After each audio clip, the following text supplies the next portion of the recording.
Hey everybody, it is Quickened, and welcome to 5 Fact Friday in my bedroom with my little boy. So I was gonna film in the living room, but Ethan is getting adjusted to the space, and I figured this is kind of like cozy, really nice, and like warm light. So I'm sorry if it's like a little orangey on your computer or whatever. Maybe if I turn this off. Yeah, I'll keep that off. And yeah, so thanks to everybody who has submitted for 5 Fact Friday this week. All the questions I got were so good. I really liked all of them. So yeah, it's been probably close to a month since I've done 5 Fact Friday. I think I did one talking about the move, and now I am moved. So it's definitely been a little while. And I apologize in advance. Do you know something hurt on your tail? So today I'm going to be editing this video on a laptop, which will be the very first time. I haven't had a laptop since like high school, but now that I'm transitioning into being here, I'm going to try and do that. I got the laptop a few months ago to work on my zine, and honestly, there is a learning curve, and I was just like, I'm just gonna close this and worry about that later. And now it's later. So I have to figure that out. So if this video isn't edited and it comes up as just one continuous shot, then that's what it is. And I'm sorry about that. But everything has been really cool. I'm just pulling up on my Twitter some of these questions because they were all really, really good. I really liked all of them. Maybe my favorites. Maybe there's only 5. There's not. So I got this from Taylor, and it says, talk about your final feelings on living alone in your apartment. Also, what's coming up for Quicken in the future. So I have some tea. I hope it's not too hot. My final feelings about living alone in the apartment, it's been pretty cool. I mean, there has been a ton of delays with me moving. In Philadelphia, we had like a pretty major snowstorm. And by major, I mean, there wasn't a huge accumulation of snow, but the way that the city and the people kind of handled the snow left a ton of delays in my moving process. Like, I think the snow was like 2 weeks ago maybe, and it fell on the first day of like my sequence of days off. And it snowed, so the day it snowed, I couldn't move. And then the next day, there was snow on the ground. And where I live, you know, it's a city, so there's already that like kind of urban experience. And then there's also some like abandoned properties around here, so things never really got shoveled. Snow turned to ice, and I was just like, hey, I can't move that many things, like walking around in the snow, potentially falling, and just like potentially like ruining something. And then there was also a lot of delays in moving because I missed trash night because of the snow. So all of the things that came in boxes, like my couch came in like 3 different boxes, which had boxes inside of it. My bed came in a bunch of boxes. All of this trash accumulation made moving really hard. So there has been a ton of delays, and that was hard. And then people are like, do you even live in there yet? And I'm just like, well, a lot of delays, and a lot of this process is really independent, and that is kind of a pretty big transition. You know, when you're with somebody and you're with a partner, the things you do are kind of like a team effort. So then all of a sudden when you're like, I need to be independent and all this stuff, like all of that stuff is now on your shoulders, and it is a transition. And that is kind of hard to realize because my independence has been something that's been really important to me for years. Since I was 18, I was like, I'm an independent person. And then, like, living with roommates and stuff, you do learn to, like, work as a community. But at the same time, when it's your roommate, you're like, I'm still independent, though. So that has been kind of like a jarring transition, but at the same time, it's been really fulfilling. Like building my couch, that's been super cool. Different things, like I was talking to somebody and I was like, it's really clean. Everything is clean and everything is like where I put it. And of course, like, I don't know how long that organization kind of feeling will stay, but everything kind of being curated in a way that I really like has been really fulfilling. And it's really interesting to be able to showcase that. And like on Tuesday, I had Michael Sweater over here. I used to refer to him as Mike King. Some people were like, "Is that Mike King?" And I'm like, "Yeah, that's him." But with his new like career direction and like his new comics and working with Silver Sprocket and stuff, this is his new name that he goes under. Having him over here was already pretty affirming. He was like, I didn't know small apartments in Philadelphia could look like this. And I was like, yeah, I really lucked out. But I feel like that's true. And in the beginning, if you guys have been watching my apartment blogs, like, in the beginning it seemed really hopeless. And I have a hard time because I try not to be somebody who's, like, blowing things out of proportion constantly every single day of my life. Like, I'm trying to live, like, without all this drama. And in high school, I was like, oh, drama is when two girls don't get along. And now I'm like, drama is an inner conflict that exists in my brain like a thunderstorm. So, getting over all that has been hard. Not blowing things out of proportion has been hard too. And a lot of that comes from people being like, you are overreacting right now. And I'm like, no, it's really the last day of my life. Believe me. So living independent in that way is cool. There's also those like, and I think I wrote about this on my Tumblr.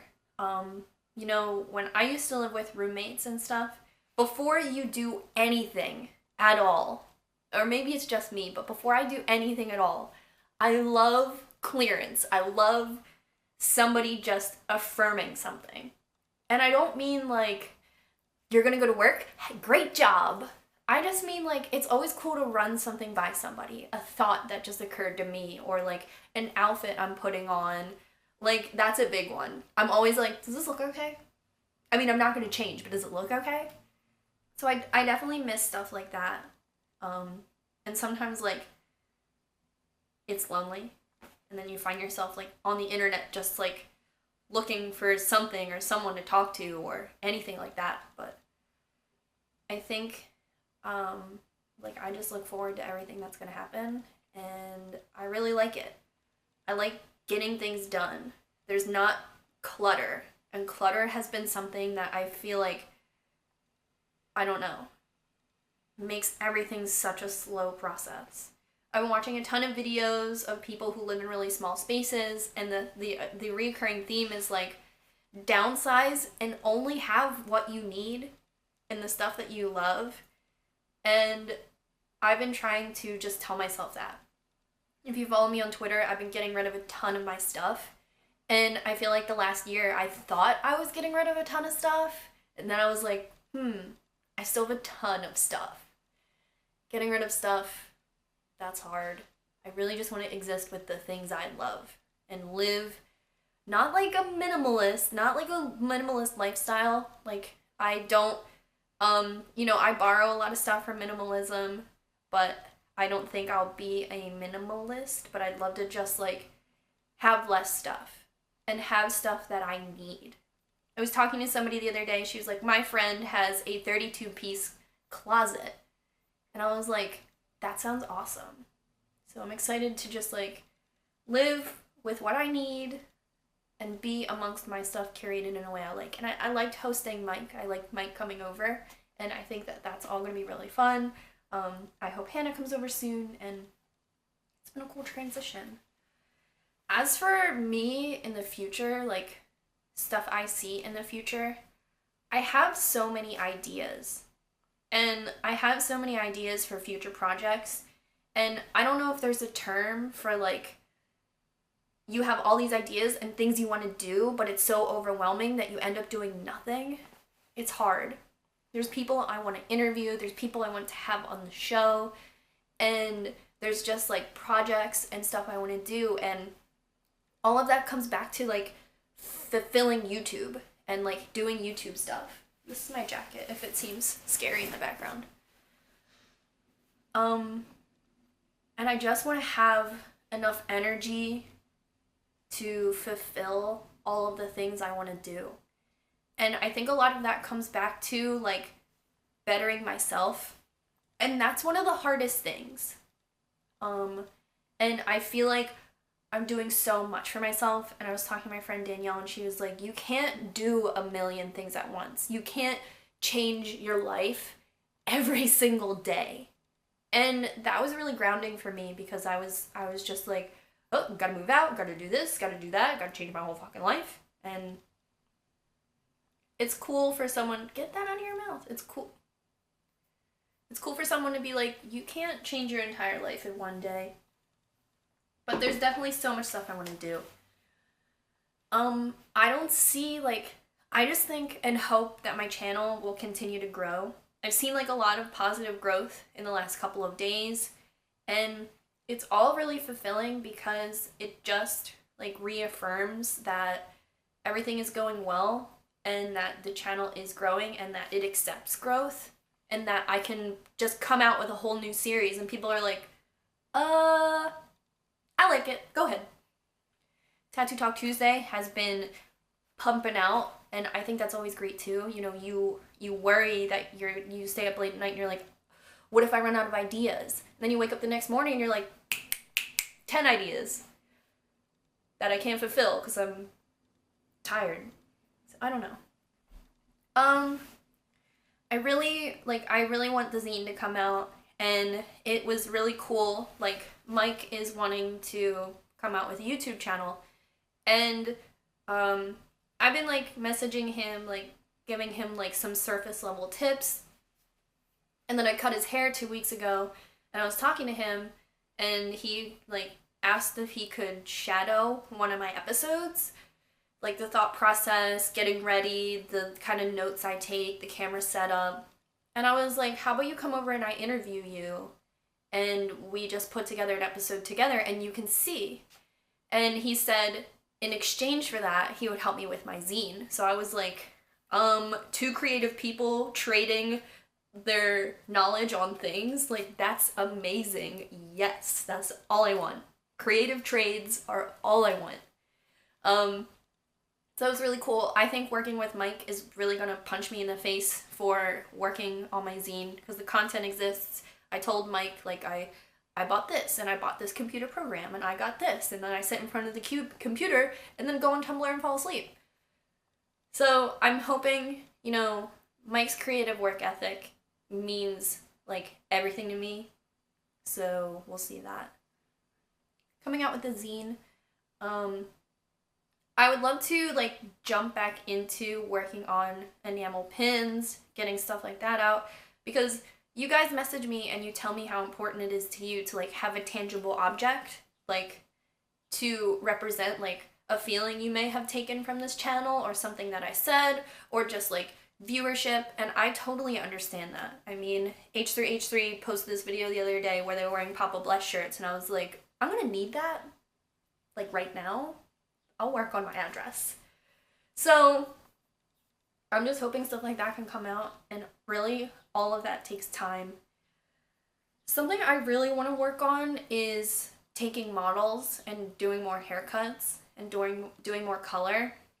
I just feel like it's hard because a lot of the style I really like is like lived in. I love like lived in texture, lived in kind of haircuts, like curated bedhead.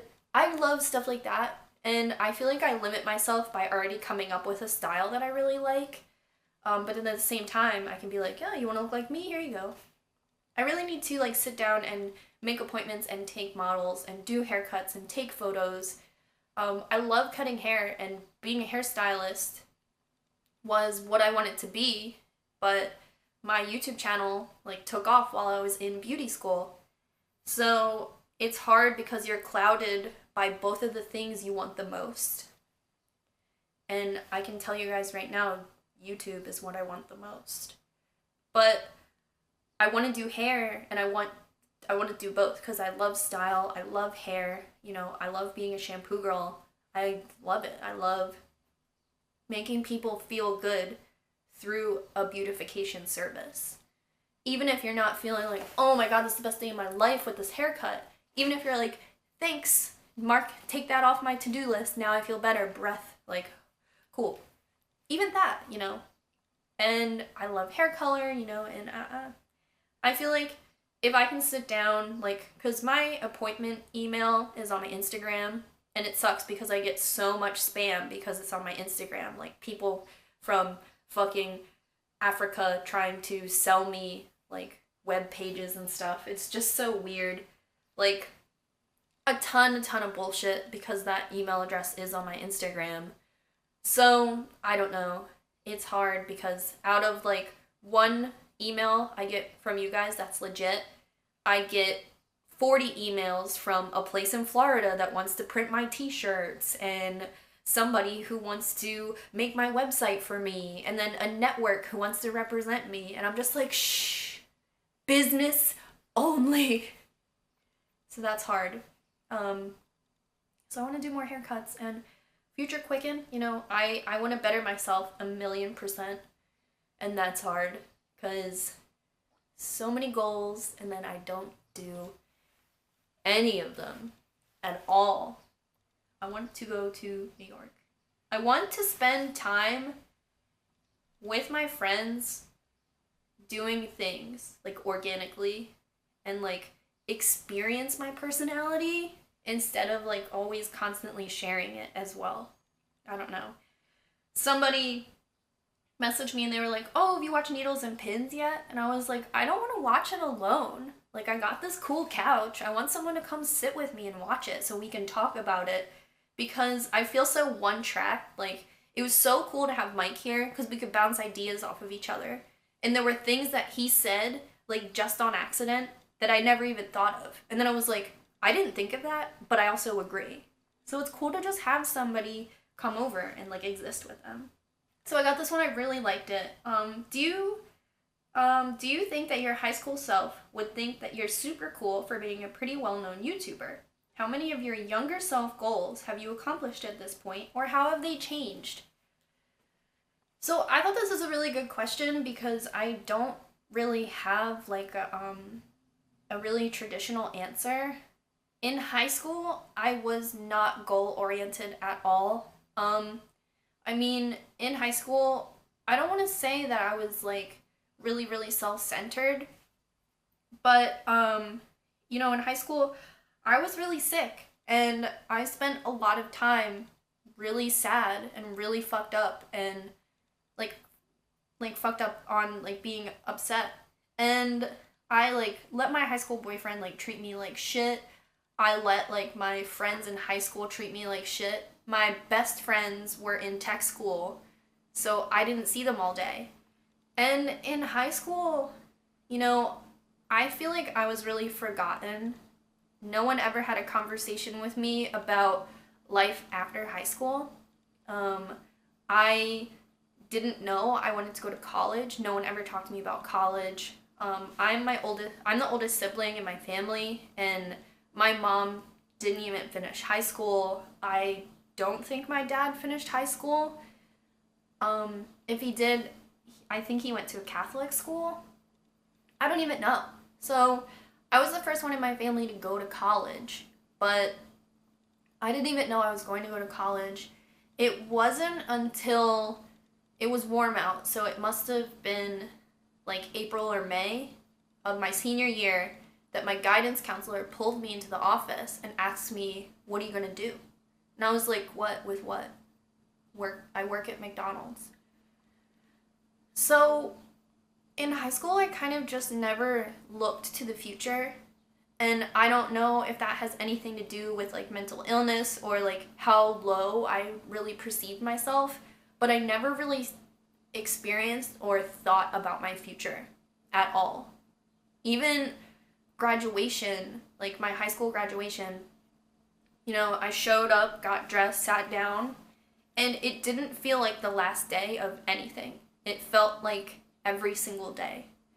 There were people at high school graduation just crying, freaking out. A lot of people, like right after graduation, they all got into a car and went on vacation. Like, when I graduated, I just kind of sat there and didn't understand why everyone felt this finite feeling. And I don't know, like graduation washed right over me. I didn't take like a final snapshot of everybody. I didn't look around to the people next to me who had sat alphabetically with me my entire life. Like I didn't think about anybody ever again. And I don't know if my school just like forgot all about me because I had average grades. My parents never interacted with the school. They never called to check up on me, never signed anything. Like my parents like didn't push me in a direction at all. Like when I came home from school, I went to work and then I came home and went to sleep. And I don't know what creates goals in students. I don't know if like it's idol worship, if it's siblings, if it's parents, if it's teachers, but I missed all of that. But I've always been a writer. When I was 14, like I used to write in a journal, but I'm not really good at spelling, and I have a really hard time reading my own handwriting. So when we got a family computer, it kind of just clicked, and I knew I wanted to be a writer. I had a secret Zanga that I wrote in every single day, and every single day it became practice. Like I would write first diary entries, you know, full sentences, paragraphs, details. And those diary entries, as they became more simplified and I started to read a lot more, I think the first poet I ever read was Charles Bukowski. And I know that a lot of people are like, what the fuck? He's a womanizer. How dare you? But I think, you know, writing these daily diary entries and then starting to get acquainted with like different poetry and different writers. I read a ton of stuff by Chuck Palahniuk when I was that age. I think we all did. It really simplified the things that I wrote and they became more stylized. I wrote in that Tumblr every single day until my like most like big like Hollywood breakup ex. He actually found the Tumblr and he said that it really upset him and he asked me to delete it. And at the time, I was like, true love prevails, I'll do anything for him, delete. I feel a huge sense of regret deleting all that stuff because it was the only thing I ever accomplished. And it was where my writing style developed, not at school, you know, not by the aid of a teacher. My big hero isn't my high school senior English teacher. It's not. Hi. But I didn't know you could be a writer. You know, I got like average grades at school, and the college I applied to, I got waitlisted. I went to community college. I went to college in Texas because the cost of living was really cheap there, but I was just liberal arts major. I took classes that I thought would be interesting, not that ever accumulated to anything, you know. I didn't know you could be a writer, and I think now, like, if I would have known, like, it took me a really long time to understand what direction my life was going in, and all this YouTube stuff fell on my lap on accident. You know, I was just writing because I wrote every day anyway, and writing in my Tumblr because I wrote in my Tumblr every day, and then I created YouTube videos because I needed to explain something visual. And then that's where this came from. And, you know, if I was 18, if I could, like, show myself that everything would be okay, I don't know if my 18-year-old self will believe it. You know, I've always been super skeptical, and never really like understanding where like my role was on earth and like the type of person I am, like where I exist amongst other people. And it's still really hard for me, like even when I go to work and someone's like, "You're the quirky one." I'm like, "Why?"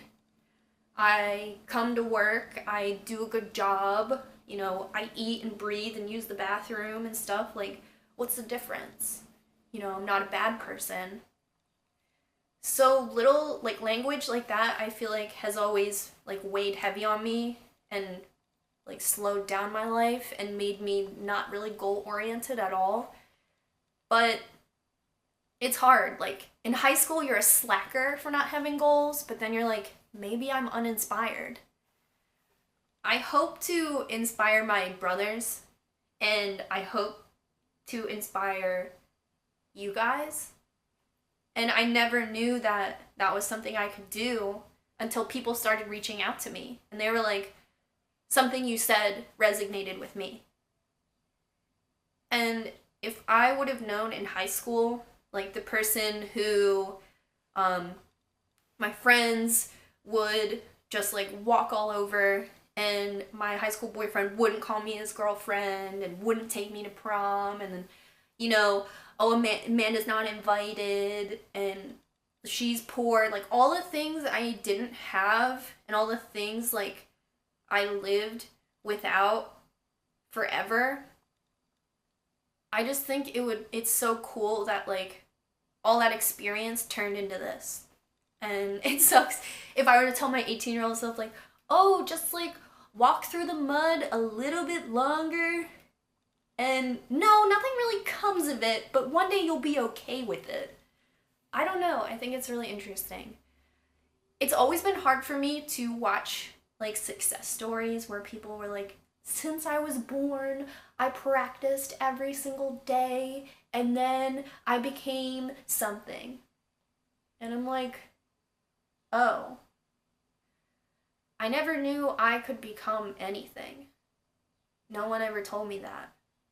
I slipped through the cracks forever, and who knows? I don't know. I think about my 18-year-old self, and she's just so lost and wondering, like, wandering around. Is that the right word? Aimlessly. And I don't know. Right now, my life kind of has a little more direction. I've been talking for a really long time. I'll answer one more question. So this last question, which will put this video way longer than it needs to be, but long videos say what's up. So this last question is, I think this is like giving me a headache. So this says, if you couldn't live in Philadelphia, what other major city would you live in? And I think about this a lot, and I'm like, oh, would I live in New York? Like, I have friends there. And I don't think I would. I think that it's like a pretty overwhelming city. I think it's kind of an expensive city. And I like to be a person who lives like within their means. So I think that I would feel really guilty living in New York for like double what I live here, because everything in Philadelphia I need is right here. I'm from Philadelphia. My family's from Philadelphia. So even if I don't get to see my parents or whoever they are, I feel like a lineage here. So leaving that would kind of leave like, I don't know a ton about like where I came from or where my parents came from or my heritage, like, so just kind of being here and knowing like my mom took this train when I was 16 and now I'm taking it, like that kind of, it's like satiates that kind of wondering. I don't think I would live in a major city if I didn't live in Philadelphia. I think I would live somewhere like in a suburb. Where I went to high school, I really love that little town. I just think a lot of kids from my high school were born there, live there, and will die there. And even my best friend, she works there. She works in that town. And she says she'll like see kids like still like hanging out at the bar or they'll come to her job and she'll see them and they're just older now. And I feel like a little weird about like the little ghosts from my hometown, like the high school kids who like never gave a shit about me. Like I don't want to run into them. I don't want to catch up with them. Like, oh, me, I drop out of college a lot and I make YouTube videos. I might go back to college, but right now I'm a shampoo girl. How are you, kids? Like, I would love to move to like a suburb, somewhere quiet, honestly, somewhere I could afford. But even right now, I'm looking outside of this window and I'm watching it rain, and it's really nice. My friend Alex used to live in Richmond, and I spent time in Richmond and really, really, really loved it. It kind of has that like suburb feel, but it is like a little bit of a city kind of feel. You would need a car to get around, which I'm like kind of okay with. I would prefer a life where I could like bike, but I don't know. I've never really been to a ton of places, but I think about like the woods and quietness and rain and shade and land, and it's stuff I'm really interested in. I think there are cities that exist that aren't like as urban of a city as Philadelphia. They're just considered cities, kind of like Richmond. And I could see myself definitely living in a place like that and then like having like a downtown kind of commute. Maybe even a suburb of Philadelphia and having a commute to downtown. And then like having access to like a metropolitan part of the city and then like retreating from it every night. I think that would be really cool. But even now that I live closer to the city, like in West Philly, I felt like a little renegade out there because it is on the other side of the river. But I don't know. More trees, I guess, but definitely I don't think there's other major cities I would live in. I could see myself spending time in New York. I've never been to LA, I've never been to California. I lived in Houston and I hated it, no offense.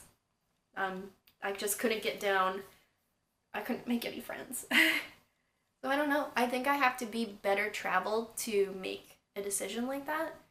But at the end of the day, sometimes I'm like, I wish I could afford to live just like in a suburb. But I don't know. Living in a city makes me really self-sufficient, and like I said, I like to live within my means. And here I can definitely do that. Like I can definitely be thrifty and live inexpensively. So I don't know. Are there cheaper cities? This is 5 Fact Friday. It's probably really long. Somebody messaged me the other day and they were like, my friends and I are really disappointed that your videos get longer and longer because we used to really like them. You don't have to message me that. Like, you can just unfollow me and that's fine, because that is like a little weird if you think about it. I love you guys. Stay tuned for everything that's coming. I have like an apartment, like how I found my apartment video coming out, which should be really cool. And for Tattoo Talk Tuesday, I already have something picked out. I just have to find the energy inside of myself to film it. And I love you guys. First time editing on the laptop, so I hope this video works. There's a couple things I wanted to talk about today, but I don't really know legally where I fall on everything. I'll keep you guys filled in as much as possible. Freedom of speech is a good thing, I guess. I don't know. But I love you guys. Give this video a thumbs up and subscribe if it's your first time here. It's a weird video to start out on, but I get you. I love you guys, and until next time, bye.